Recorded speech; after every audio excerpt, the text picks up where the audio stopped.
dapat talaga kung meron silang aarestuhin ulit, kailangan idaan nila sa local courts. Kailangan, dapat talaga, ngayon, meron ng demanda kay General Torre dahil sa kanyang karahasan, dahil sa kanyang kalabisan, para ipakita sa mga taong bayan na si General Torre ay lumabag sa batas. At dahil lumabag siya sa batas, kailangan managot siya sa batas. Kailangan merong magdemanda kay General Torre for implementing an illegal order coming from whoever. Because hindi naman sinasabing Pangulo nag-utos sa kanya eh. Inutos ng ibang bansa eh. Inutos galing sa kung saan. Eh bakit siya sumunod? Kaya kung gusto niya mandamay, ituro niya sino nag-utos sa kanya na gawin yung ginawa niya eh. Ilabag sa batas yung ginawa niya eh. Labag sa batas. Labag sa batas ang ginawa ni General Torre. At gusto nilang ulitin yan, eh, palagay ko magkakagulo na tayo pag ginawa pa nila ulit yan.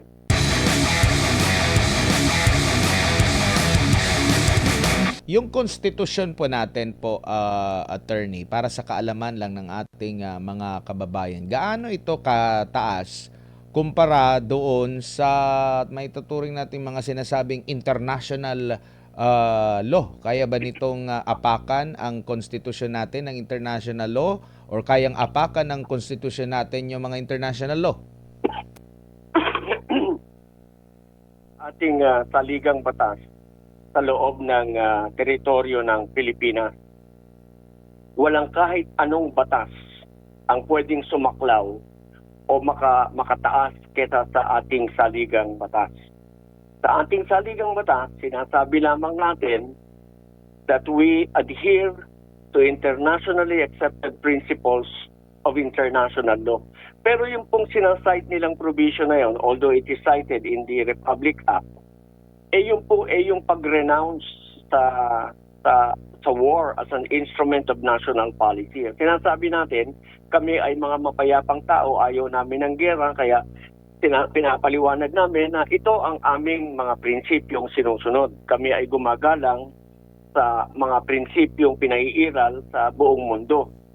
Yun lang ang ibig sabihin nun. Pero huwag nilang masyadong i-stretch to a point na they are already insulting the intelligence of the Filipino people, because kung sasabihin mong internationally accepted principles of international law, due process is part of the duly accepted principles of international law. Due process. Hindi mo pwedeng baliwalain yan because that is an international by all human beings. Yet no person shall be deprived of life, liberty, or property without due process of law. That they violated in the case of President Duterte. Hindi nila binigyan ng pagkakataon si Presidente Duterte na umarap sa korte, hindi nila binigyan ng pagkakataon si Presidente Duterte na questionin ang legalidad nung photo message na pinadala sa kanila na wala naman silang maipakitang ICC warrant noon, at kahit naman may naipakita sila, hindi talaga recognized in the Philippines. I mean, to be blunt, to be very very siguro sabihin na nating bastusan parang pandaikot lang yung ICC warrant dalhin mo rito sa Pilipinas. It's nothing. It's worth nothing. Hindi yun automatic recognition. No. You have to apply for recognition before our local courts. Our local courts will issue the order kung kailangan. But first and foremost, the person who is to be arrested, kahit na dun sa Rome Statute sinasabi, dalhin nyo sa korte. Dalhin nyo para mapakinggan. Tama ba yung warrant? Does the warrant apply to him? Pwede ba? Because dun sa warrant, pag-uusapan natin, sinasabi mo, you're being arrested for a crime or crimes against humanity. Tama ba? Yung crime against humanity, ano ba ang definition ng crimes against humanity? Hindi ba malawakan? Tignan ko kung mahanap ko rito yung crime against humanity. May definition naman At saka ito talagang pinaiiral ng gobyerno at talagang targeted yung mga gustong i-eliminate. Eh wala naman tayong ganun eh. Ang pinutupad ng gobyerno, nilabanan ng drugs. Yung mga namatay na yun, nagpatayan sila eh. Sila yung nagpatayan dahil sa takot nilang baka sila yung maisuplong. Pagkatapos, ibinlame nila sa gobyerno. Ako gusto ko lang sanang sabihin doon sa mga nakikinig, huwag kayong magpaloko dahil niloloko kayo ng mga nanloloko sa inyo na sinasabing pwede dahil it is an accepted principle in international law na yung korte ng ibang bansa o kahit na anong korte pa yan ay pwedeng manghimasok sa soberenya ng isang bansa. Hindi totoo yan. Kabalbalan yan, hindi talaga pwede. Opo. Dito po sa pag-aantay, kumbaga natin sa desisyon ng Korte Suprema para kasi iba-iba yung nagiging pananaw. Do you think hinug na para maglabas talaga ng desisyon dito ang Korte Suprema considering meron ng mga nabubulgar ngayon ng mga pangalan na sinasabing co-perpetrators at meron pang mga pahayag na maaaring maglabas din ng warrant of arrest ang ICC ukol dito at sabi ng palasyo ng ating gobyerno na kung ano yung ginawa nila during sa paghuli kay former President Rodrigo Duterte ay ganun din yung maaaring sapitin po nitong kung sino man yung subject ng warrant of arrest, attorney. Yung kasing co-perpetrators na termino, concocted yan locally para magkaroon ng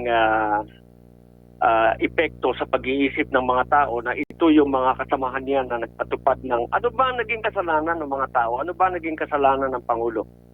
Paliban sa lumaban sa droga. Hindi yung kasalanan sa tao dahil yun talaga ang kinakailangan nating magkaroon tayo noon ng isang taon talagang lalaban sa droga dahil tignan mo nga yan, presidente na lumalaban sa droga, anong ginagawa nila ngayon sa kanya? Pinaparusahan nila siya dahil nilabanan niya ang droga. At pinagbintangan siya ng mga krimen na hindi nangyari. Yun namang mga napatunayang nagmalabis, nakakulong na. Yun din naman ang sinabi niya. So, yung kasing widespread systemic attack directed against any civilian population with knowledge of the attack, yung willful killing, extermination, wala naman tayong ginawang ganon.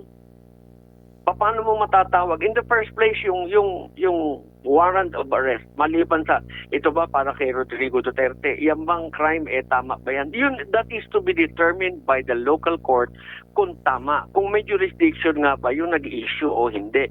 Dapat talaga dinaan nila sa local court. At dapat talaga, kung meron silang aarestuhin ulit, kailangan idaan nila sa local court.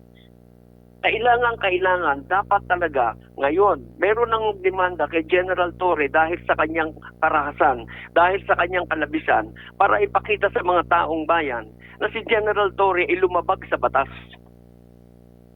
At dahil lumabag siya sa batas, kailangan managot siya sa batas. Kailangan merong magdemanda kay General Torre for implementing an illegal order coming from whoever. Because hindi naman sinasabing Pangulo nag-utos sa kanya Inutos ng ibang bansa Inutos galing sa kung saan. Bakit siya sumunod? Kung gusto niya mandamay, ituro niya sino nag-utos sa kanya na gawin yung ginawa niya. Ilabag sa batas yung ginawa niya Labag sa batas. Labag sa batas ang ginawa ni General Torre. At gusto nilang ulitin yan, palagay ko magkakagulo na tayo pag ginawa pa nila ulit yan. Opo. Doon naman po ako sa naging pahayag ni former President Rodrigo Duterte na pagtanggi po niya na humarap